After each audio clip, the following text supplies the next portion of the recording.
The unexpected encounter. The evening sun was falling slowly behind the red mountains of a distant world. The human traveler, named Mark, had walked for hours across the strange, dusty plains.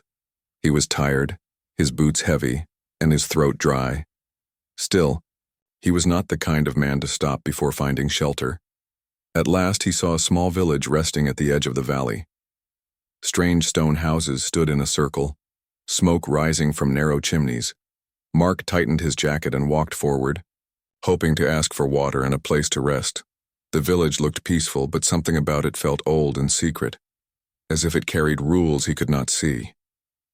The villagers noticed him the moment he stepped inside.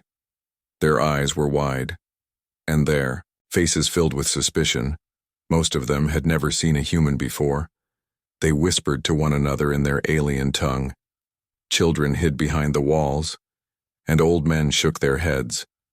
Mark felt the heavy silence pressing against him, but he kept walking with calm steps.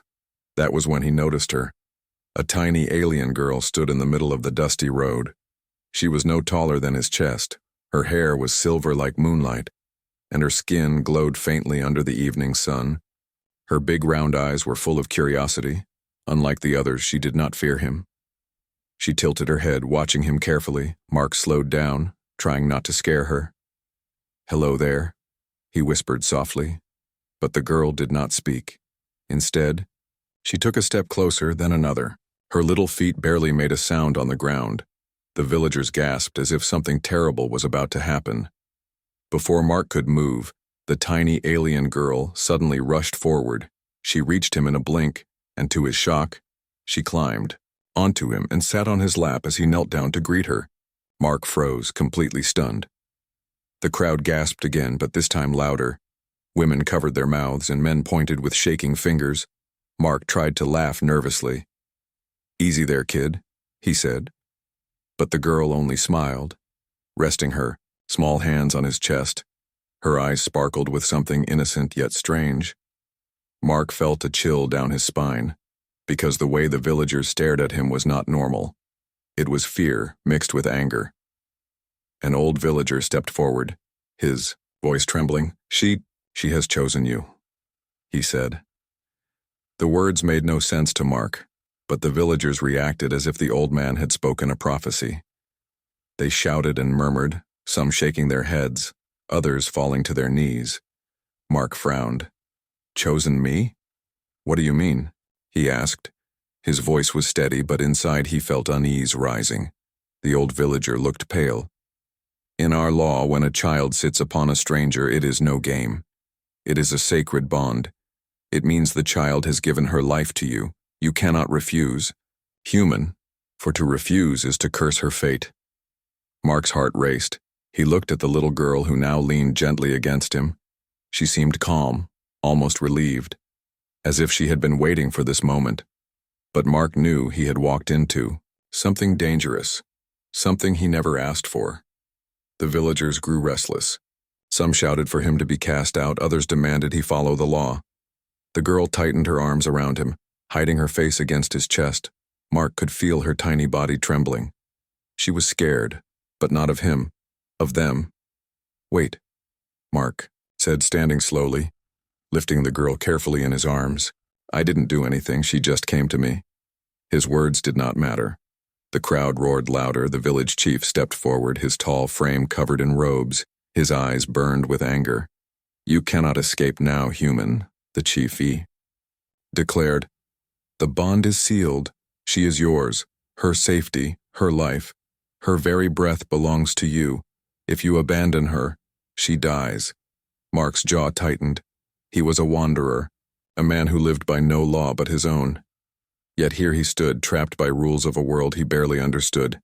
The little alien girl clung to him tighter, and in a soft, trembling whisper, she said her first words. "Please, don't leave me." Her voice was small, almost breaking, but it struck Mark like a blade.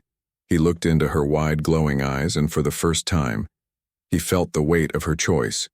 It was not random. It was not playful. She had chosen him. For a reason Mark's heart pounded. He could not answer, not yet. But in that single moment he understood one thing. His life had just changed forever. the angry villagers. The air in the village grew heavy. The quiet streets echoed with whispers and gasps. All eyes were locked on the human and the tiny alien. Girl in his arms, Mark could feel the weight of their stares pressing against him. He shifted uneasily, unsure if he had just broken some sacred rule without knowing it. The girl clung tighter to him, hiding her face in his chest. Her small body trembled, but she did not let go. Mark's heart tightened. He had traveled across many planets, faced strange creatures, and walked through war zones. But this moment felt more dangerous than all of them. Not because of weapons, but because of the silent fury burning in the eyes of the villagers. One of the men stepped forward, his sharp teeth glinting under the fading sunlight. "Give her back," he shouted. His voice was rough and filled with anger. "She cannot belong to you. You are not one of us. You have no right." Mark raised his hands slowly, trying to stay calm. "I didn't take her," he said firmly. "She came to me. I don't even know what this means." But his words only fueled the fire. The women began wailing, pulling at their hair. Some of them shouted that a curse had come.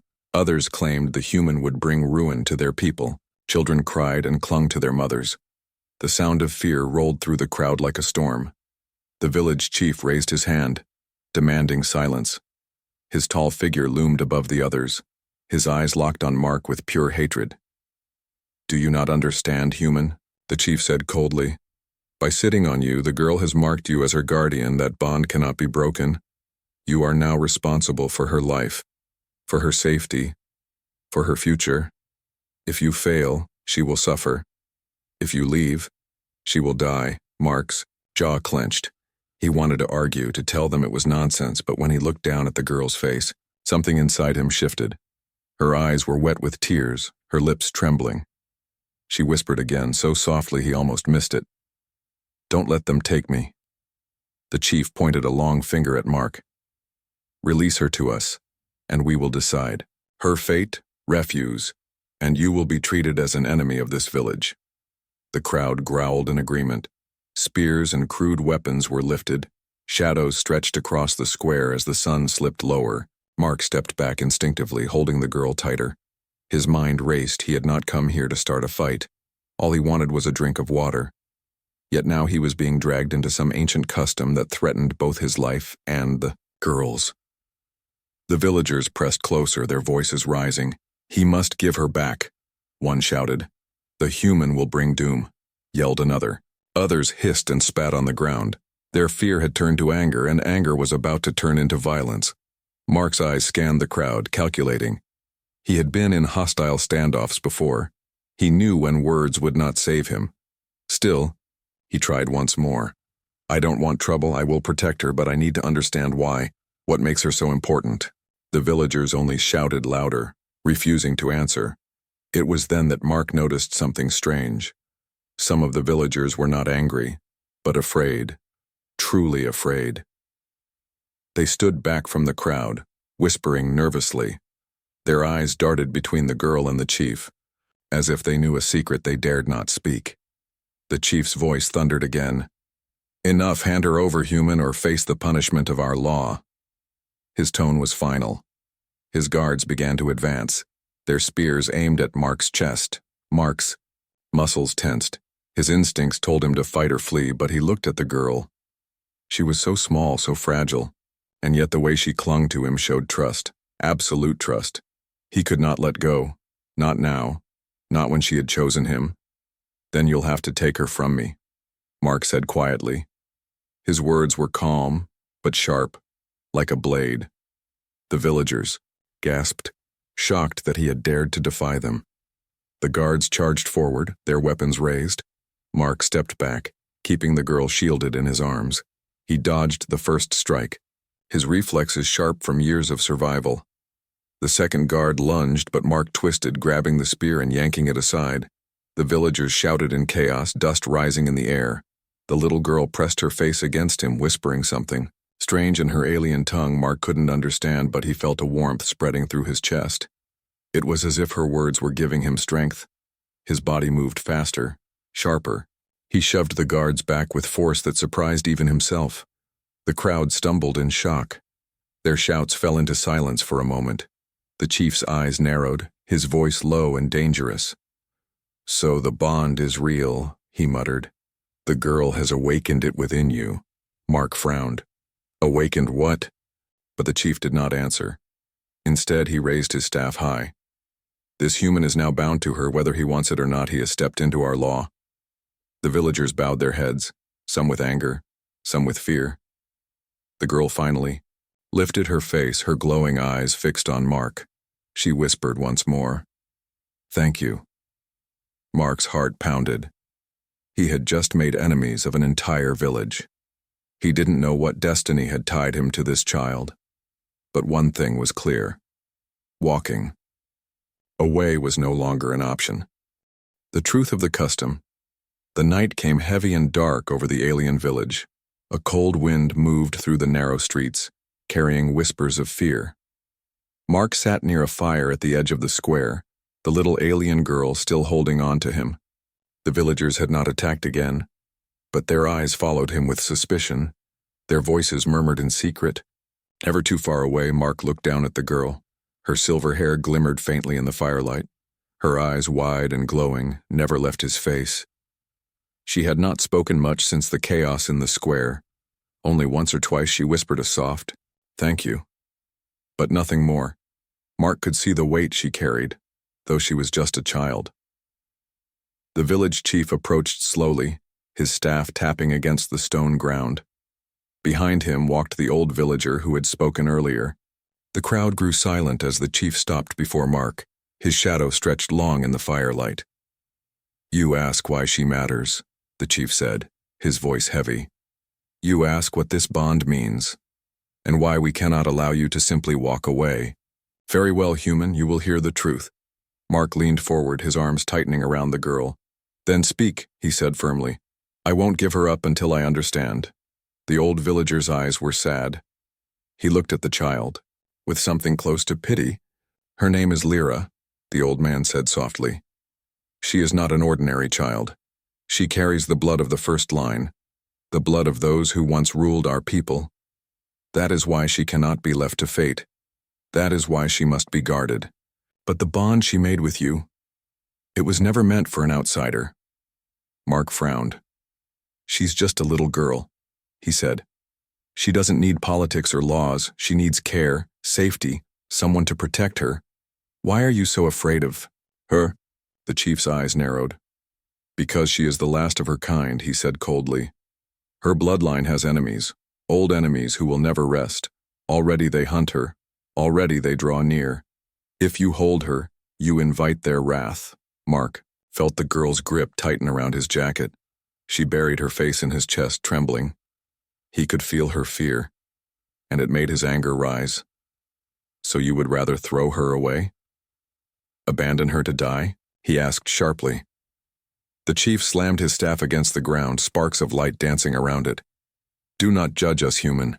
You do not understand the weight of our law. We do not abandon her. We honor the bond, but the bond must be with one of us, not with you. A stranger, an outsider, cannot carry our sacred duty." The girl lifted her head, her voice breaking. "I chose him," she whispered. Her small words cut through the silence like a blade. Her glowing eyes shined with tears. "I chose him because no one else would. You turned away. You all turned." "Away," the crowd gasped. Some villagers lowered their heads ashamed, others muttered angrily. But no one could deny her voice. Mark's heart tightened. He brushed a strand of silver hair from her face. "You heard her," he said firmly. "She chose, and I won't let anyone take her from me. If your law truly binds her life to mine, then I accept it." The chief glared at him, his teeth clenched. "You are a fool," he hissed. "You do not know what this bond means. It is not protection alone. It is not comfort or kindness. It is sacrifice. It is blood. You will carry her life in your hands and every danger meant. For her will fall upon you. If she is hunted, you will be hunted. If she bleeds, so will you. This is the truth of the custom. Do you still accept it?" Mark's chest rose and fell with a heavy breath. His eyes locked with the chief's, and then he looked at Lyra. Her small hands clung to him, her face pleading. Her whisper reached him again. "Please, Don't leave me. He closed his eyes for a moment, then opened them, steady and unshaken. Yes, Mark said. I accept it. The villagers erupted in cries of disbelief. Some shouted curses, others cried out warnings. The chief raised his staff to silence them. His face was grim. So be it. Then you are bound by our oldest law. If you betray her, the bond will tear your soul apart. If you protect her, your lives will be tied as one. The fire crackled, sparks rising into the cold night air.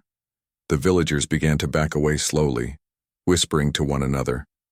Some looked at Mark with hatred, others with fear. A few, though, glanced at him with something else. Hope, Lyra, pressed her forehead against his chest, her small voice trembling. You are mine now, she whispered. And I am yours. Mark exhaled slowly. He felt the weight of her words settle deep into him, heavier than any chain. Yet within that weight there was also a strange warmth, a bond he could not explain but one he could not deny. The night carried on, shadows moving in the distance and far beyond the village walls. Unseen eyes watched in the dark, waiting for the right moment to strike. The forced responsibility. The dawn came slowly, spreading pale light over the alien village. Mark had not slept. He sat against the wall of a small hut, the little alien girl, Lyra, curled up beside him. Her small frame trembled in her sleep, as if nightmares chased her even in rest. Mark stared at the rising sun with tired eyes. His life had changed forever, and he knew it. When he tried to rise, villagers were already waiting. Armed men stood at a distance, watching his every move. Their faces showed no kindness, only suspicion. To them, he was not a guest. He was a burden. Worse, a threat. Lyra stirred, gripping his sleeve tighter. She refused to let him move even an inch away. The village chief appeared once more, his staff striking the ground as he walked. His voice carried across the square. The bond is sealed, human. You are bound by law, but do not think this is a gift. It is a curse you cannot escape. Mark stood tall, keeping Lyra close. I didn't ask for this, he said. But I won't run. I'll protect her. His voice was calm, but inside he felt the weight pressing harder. The chief's eyes narrowed. Protect her. Do you even understand what that means? You cannot leave this place freely.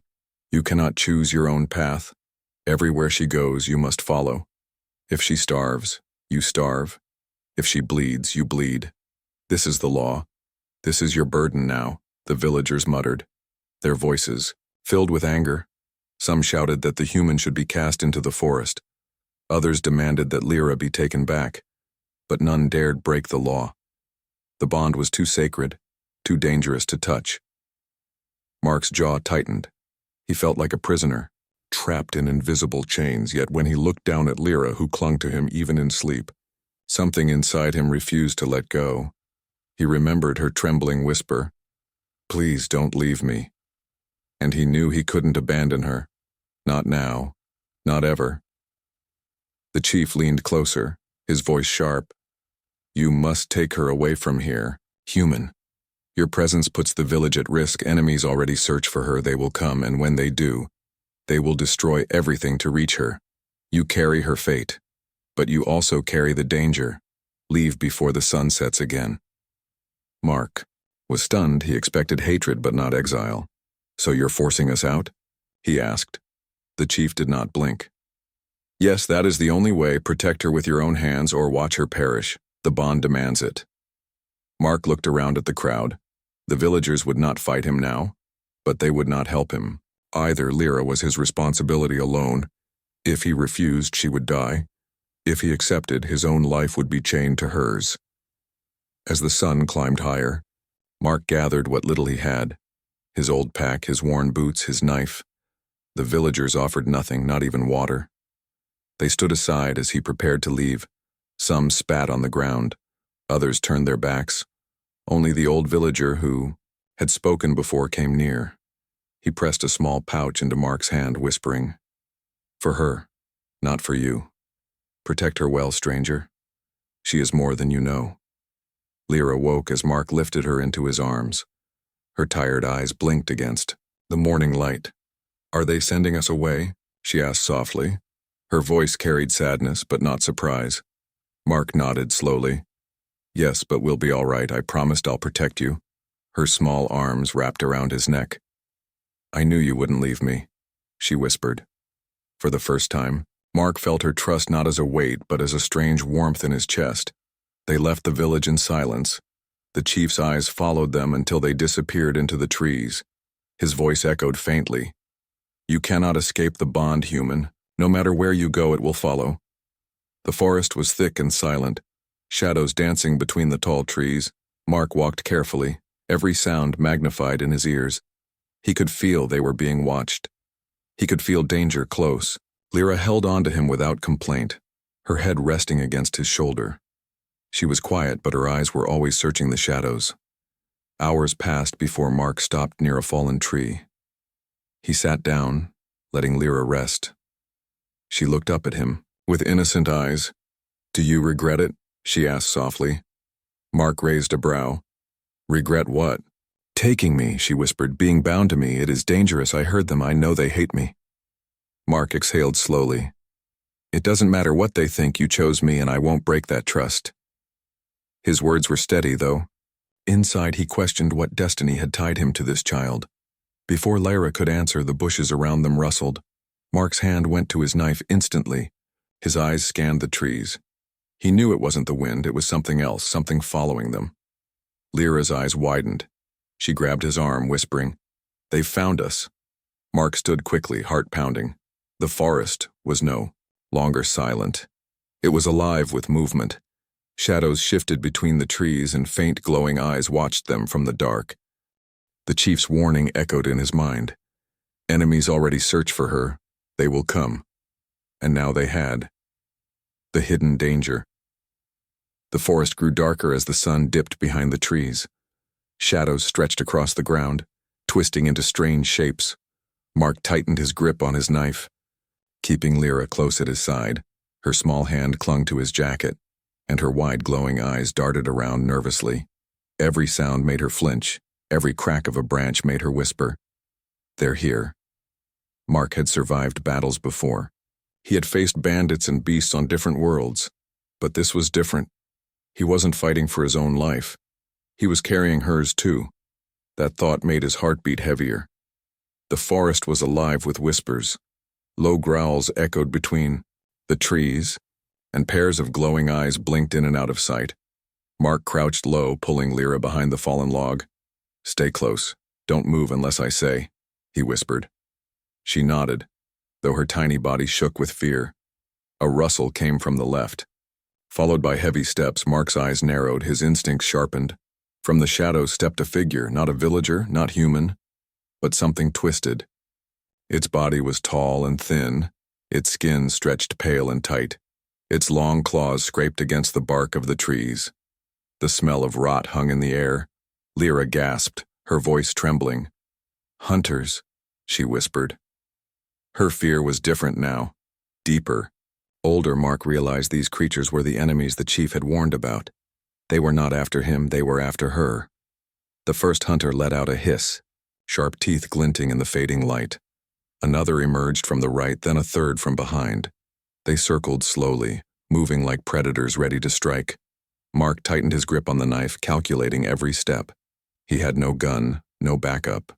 Only his blade, his fists, and his will. "Run, Lyra," he whispered quickly. "If I fight, you run." But the girl shook her head violently. "No, if I leave you, the bond will break and I will die." Her words froze him. He understood now. Her fate was chained to him completely. If he fell, she would fall too. The first hunter lunged. Mark reacted fast. His knife slashed across its arm, black blood spraying into the dirt. The creature screamed, its voice sharp like metal scraping stone. Lyra covered her ears, trembling. Another came from behind. Mark twisted, kicking hard, sending it crashing into a tree. His muscles burned, but he held firm. The hunter circled again, slower now, testing him. Mark breathed heavily, sweat running down his face. He knew he couldn't fight them forever. His strength would run out. and they would not stop until they had her. Then he felt it. A strange warmth burned through his chest, the same feeling he had felt back in the village when Lyra whispered to him. She clung to his arm now, whispering in her alien tongue. Her small voice carried power, invisible but real. His movements sharpened, his arms grew lighter, his strikes became stronger. Mark slashed again, this time with unnatural speed. His knife cut deep, forcing one hunter to collapse in a pile of ash-like dust. Lyra's glowing eyes brightened. Her whispers grew louder. The bond was awakening again. The remaining hunters hissed, stepping back. For the first time, Mark saw fear in their eyes, but they did not flee. They snarled, their sharp claws flashing. One leapt high, faster than before, aiming straight for Lyra. Mark spun, catching it midair with his blade. The force knocked him to the ground, but the creature fell in pieces beside him. Lyra screamed, throwing her arms around his neck. Mark pulled her close, shielding her with his body. The last hunter froze, its glowing eyes fixed on them. It tilted, its head, then let out a low growl. Finally, it melted back into the shadows, vanishing as if it had never been there. The forest grew silent again. Only the sound of Mark's heavy breathing filled the air. He dropped his knife, his hands trembling. Lyra clung to him, her small heart racing against his chest. "They won't stop," she whispered shakily. "They'll keep coming. They know what I am." Mark stroked her silver hair, his voice low, but steady. "Then let them come. As long as I breathe, they won't touch you." Her eyes met his, glowing faintly with both fear and hope. "Why are you doing this?" she asked softly. "You could leave me. You could run. But you fight for me." Mark sighed, his jaw tightening. "Because you chose me. And when someone puts their trust in me, I don't break it." His voice was firm, his words simple, but they carried a weight that made Lyra's eyes fill with tears. She leaned against him, whispering again in her alien tongue. The warmth spread through his chest once more, not burning this time, but steady like a heartbeat. It felt less like a curse and more like strength. Mark lifted her gently and carried her deeper into the forest. He didn't know where the path would lead. He didn't know how many more enemies would come, but he knew one thing. The bond was real, and it was growing stronger. Behind them, far in the darkness, more eyes opened, watching, waiting. The hunters had not given up. They were gathering, preparing. The hidden danger was not over. It had only just begun. The bond tested. The night in the forest was endless. Cold mist curled around the trees, and the silence carried a heavy weight. Mark moved carefully, carrying Lyra in his arms when she grew too tired to walk. His muscles ached, but he did not stop. He knew danger still followed them. Lyra's glowing eyes searched the shadows. Her small hand clutched his jacket tightly. "They'll come again," she whispered. Her voice trembled, but it carried certainty. "Hunters never stop, they always come back." Mark nodded slowly. "Then let them. We'll be ready this time." His voice was calm, but deep inside, he knew the truth. He could not fight forever. His strength was only human, yet something inside him kept burning. Something that grew stronger whenever Lyra touched him. They found shelter in a hollow cave at the base of a cliff. Mark lit a small fire, its faint glow pushing the shadows back. Lyra sat close, her silver hair shining like moonlight. She hugged, her knees, staring at him with those wide, innocent eyes. "You don't fear them," she said softly. "Even when everyone else does, you fight. Why?" Mark looked at the flames, his jaw tight. "Because fear never saved anyone," he said. "When you run forever, fear wins. I don't plan to run." Her lips curved into a small smile, fragile but real. "That's why I chose you," she whispered. Before Mark could answer, the forest stirred again. A distant howl echoed through the night. Followed by rustling leaves, Mark stood instantly, pulling Lyra behind him. His hand gripped the knife tighter. His heart beat faster. The howl grew louder, closer, until shadows moved outside the cave. Then they appeared. More hunters at least, 6 this time. Their glowing eyes filled the darkness. Their bodies crawled low, claws scraping against stone. Lyra gasped, clutching Mark's arm. "Too many," she whispered. Her small body trembled, but Mark pulled her close, his voice steady. "Stay behind me. The hunters snarled, circling. Their movements were faster, sharper than before. They were not testing him now. They were here to kill. One lunged first. Mark twisted, slashing with his knife, his blade cut deep. Black blood sprang across the rocks.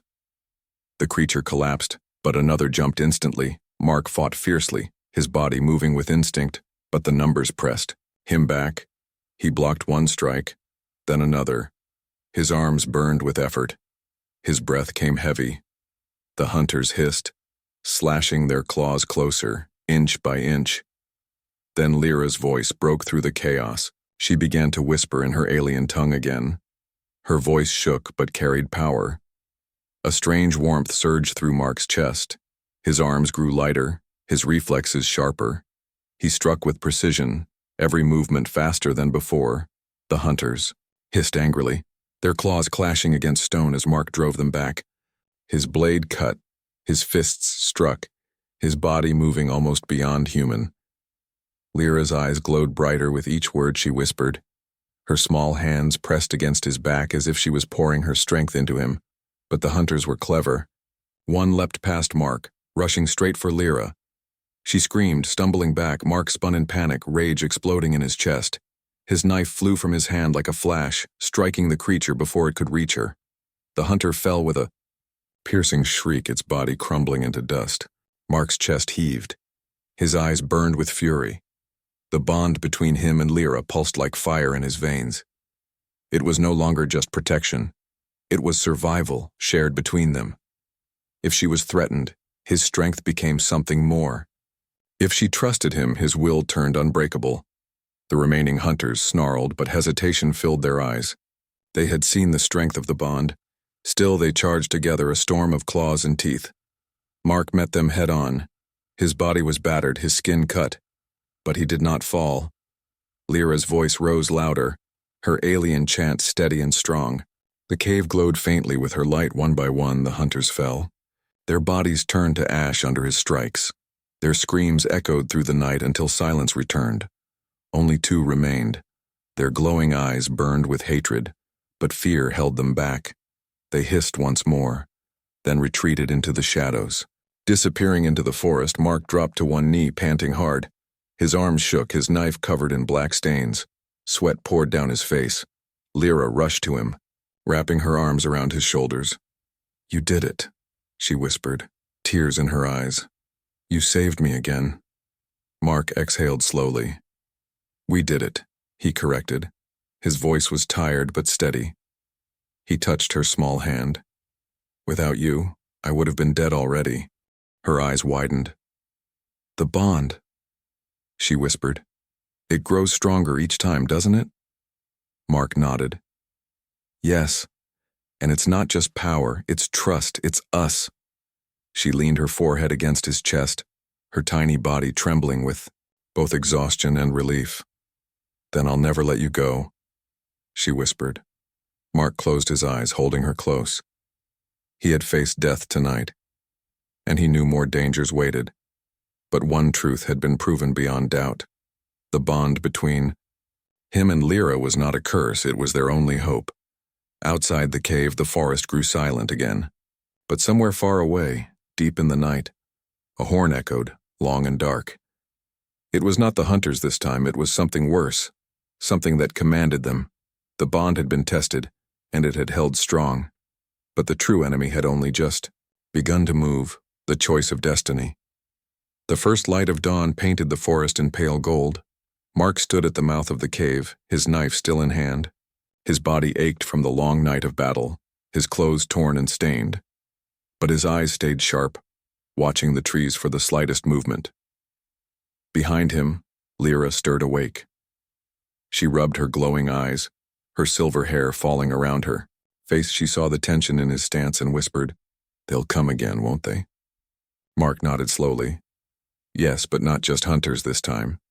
Someone commands them, someone worse." Her small hands tightened around the edge of his jacket. "Then what will we do?" she asked. Her voice was soft, but beneath it lay fear.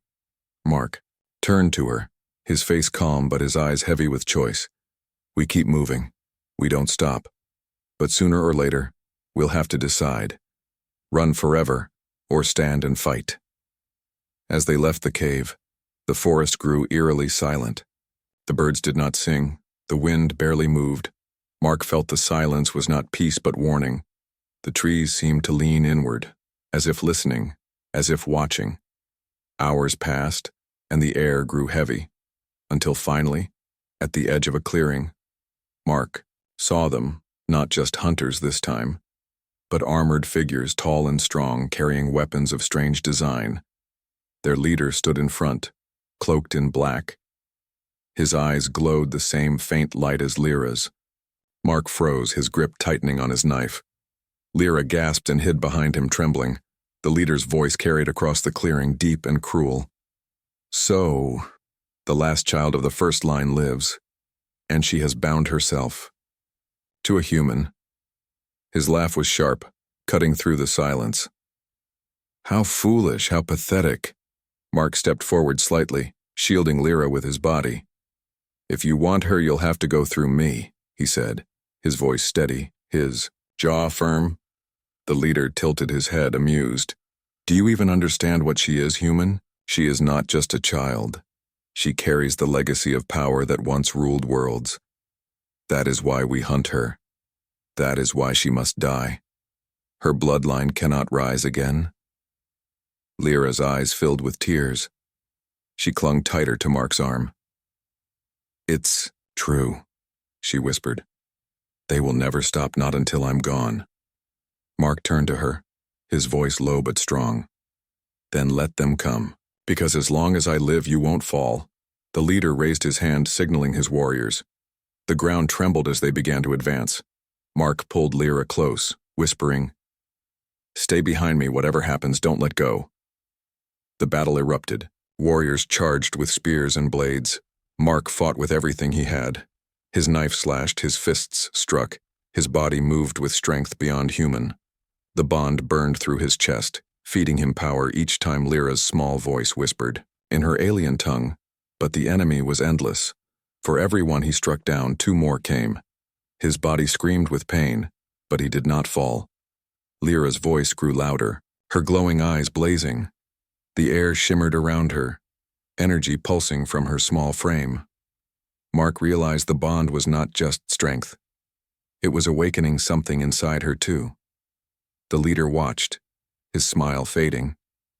He raised his staff, dark, energy swirling at its tip. A blast of power shot toward them. Mark threw himself in front of Lyra. The blast struck him hard, sending him crashing to the ground. Pain burned through his body. His vision blurred. Lyra screamed, falling to her knees beside him. Her tears glowed as they fell on his face. Don't! Leave me, please don't leave me, she cried. Her voice cracked, but the bond flared brightly, stronger than ever. Mark's body trembled, his breath shallow. Yet within that bond, he felt her heart calling him back.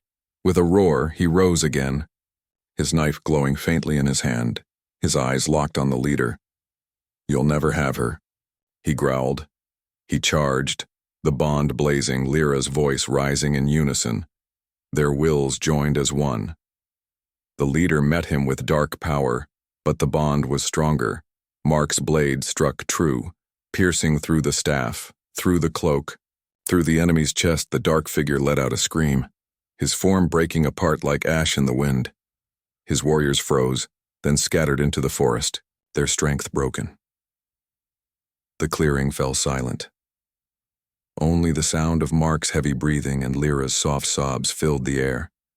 She clung to him, her tears wetting his chest. You chose me, she whispered. Even when the world wanted me gone, you stayed. Mark dropped to one knee, holding her close. His body ached, but his heart was steady.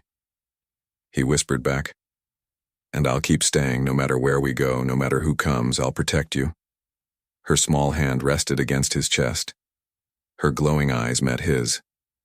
Then we are one, forever, she whispered. The bond pulsed warm and steady, no longer a burden but destiny accepted. Mark lifted her gently, carrying her through the clearing. The forest no longer seemed as dark, the shadows no longer pressed so close.